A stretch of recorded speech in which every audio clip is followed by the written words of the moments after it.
excited to bring playoff baseball back to Kauffman Stadium? I know this is your first year here, but I'm assuming you've heard and obviously seen how the fans kind of embrace the scene.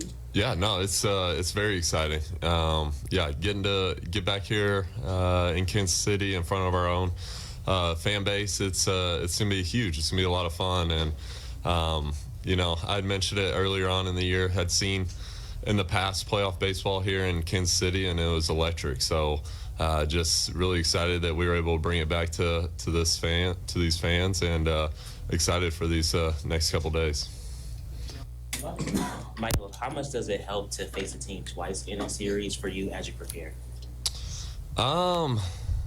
You know, it happens, you know, a couple times throughout the course of the season. You know, and it's always a little different, you know, I would say, facing guys in back-to-back starts.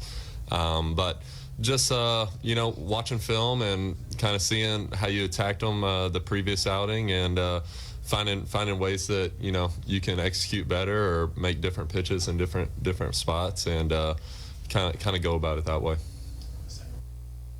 Michael, you were a rookie when you pitched in the World Series. Now the shoe's on the other foot where you're the veteran and you see young guys. Can you explain from your perspective those two vantage points?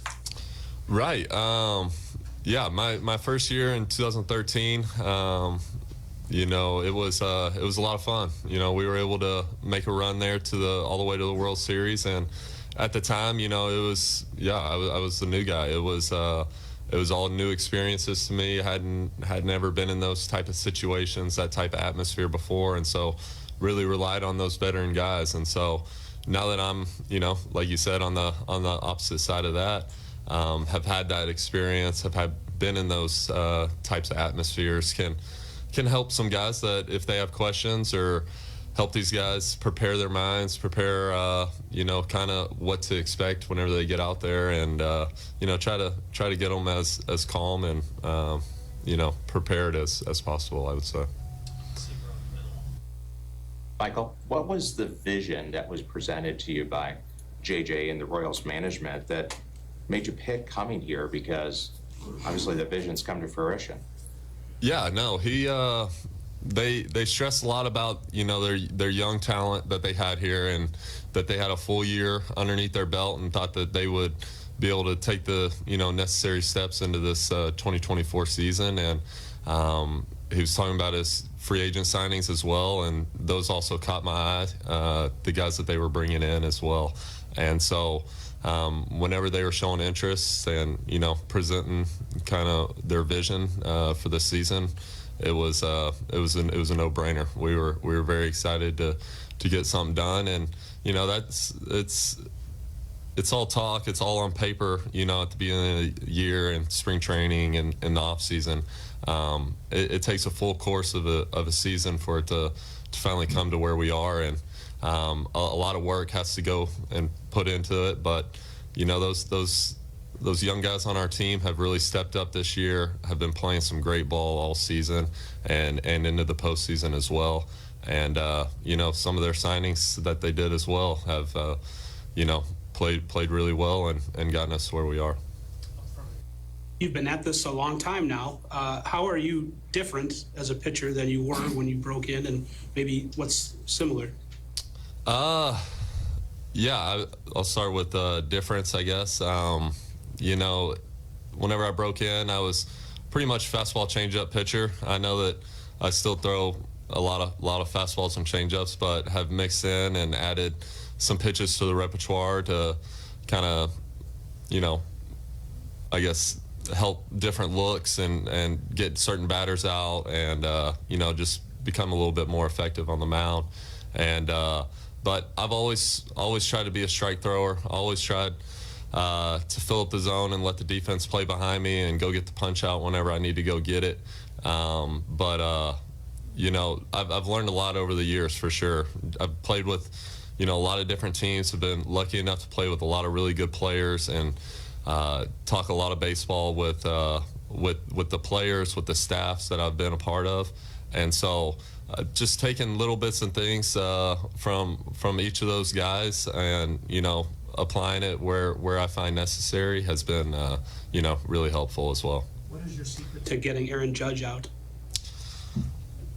You just gotta. I try to make quality pitches. I really do. I mentioned that the other night. Just try to make quality pitches to a guy like that, and he's an unbelievable player. He can do damage. He hits for average and drives in a lot of guys whenever they're on base. And you just gotta make quality pitches just like everyone else in that lineup. Yeah, you mentioned you've obviously pitched for a lot of different cities. Is there anything about Kansas City to you that is unique, and do you feel like the team has taken on the personality of the city in any way? It has been great here in Kansas City. It's been a lot of fun getting to be in this community over the course of the summer, and I feel like they've embraced me and my family, and it's been great. It's me and my wife, we're both Midwestern people. I was born in Iowa. I grew up in Texas, but my wife's from St. Louis, and just this part of the country fits us well, we feel like, and a lot of family close by is nice, getting to see them a lot, but just playing in front of this fan base throughout the course of the season has been a lot of fun. They're very supportive and want the best for us and always cheering us on, and so that's all you can ask for as a player. You guys have been a little bit under the radar this year in town with the Chiefs winning and all that stuff, and been gone for so long on this big road trip to get back here. Have you felt kind of the playoff buzz over the last 24 hours back here in town yet? Yeah, so getting in last night, able to get up here and get a workout in, but, on the drive home, saw some people walking down the sidewalks, got their Royals jerseys on, and, it was cool seeing that. And same thing coming into the ballpark today. Had just a lot of fans. They're ready to see some postseason baseball here in Kansas City, and so excited that we were able to bring it to them. You guys got some weird paths you go across. You and Seth Lugo were teammates last year in San Diego. You're never too old to learn something from someone. What do you think you learned from him, and what do you think of him as a competitor? You get to watch him go tonight. Yeah, no, he's unbelievable, and lucky enough to link back up with him this year. We first played together in New York in 2020, and then linked back up last year in San Diego. But yeah, just getting to see him, in that starter role, how he approaches it, how he prepares, what he finds, is, I guess, most beneficial for him going into a start on what he thinks is important. Preparing for games, I think has been the most biggest thing. Just being able to talk to him.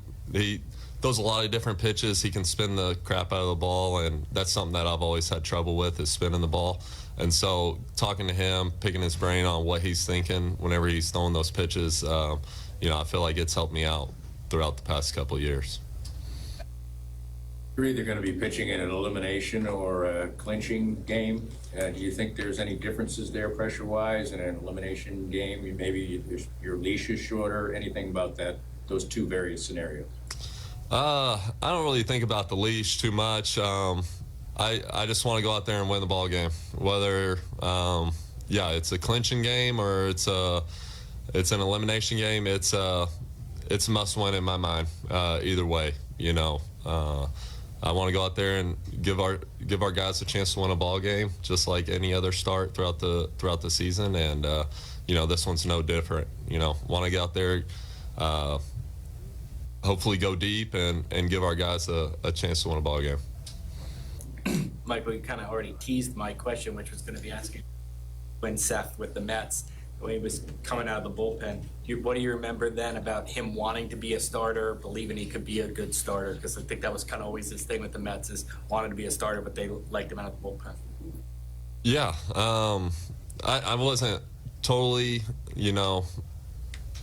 filled in on their situation over there or anything like that, but I remember him always telling me, in the off seasons he would prepare. He would build his arm up to throw multiple innings in spring training and prepare himself as a starter if that's what his organization wanted him to do.